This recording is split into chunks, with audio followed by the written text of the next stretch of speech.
আজ আমরা বাড়িতে বানাবো কাঁচা আমের টক ঝাল মিষ্টি আমসত্ত্ব। তার জন্য আমটাকে প্রথমে ভালো করে ধুয়ে নিচ্ছি। এরপর একটা ছুরির সাহায্যে আমটিকে ভালোভাবে খোসা ছাড়িয়ে নেব।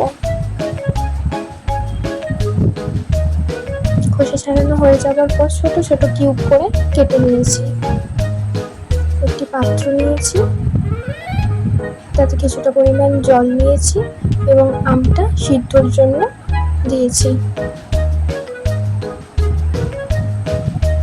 সিদ্ধ হয়ে নিয়েছে, সেই আম সিদ্ধটা তুলে নিয়েছি এবং ছাঁকনির সাহায্যে ভালো করে ছেঁকে নিচ্ছি আমের পাল্পটা। আবার পাত্র নিয়ে পরিমাণ মতো চিনি নিয়ে নিয়েছি এবং ভালো করে চিনিটা মেল্ট করে নিচ্ছি।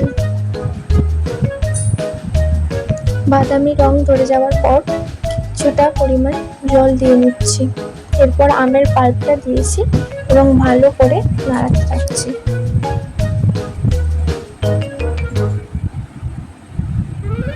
এরপর নিয়ে নিয়েছি কিছু মশলা, যেমন সাধারণ লবণ, বিট লবণ, লঙ্কার গুঁড়ো এবং চিলি ফ্লেক্স।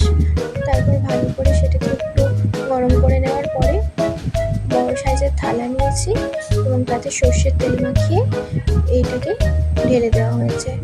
এরপর কিছুক্ষণ প্রায় ঘন্টাখানেক রোদের মধ্যে রাখলেই তৈরি হয়ে যাবে আমসত্ত্ব।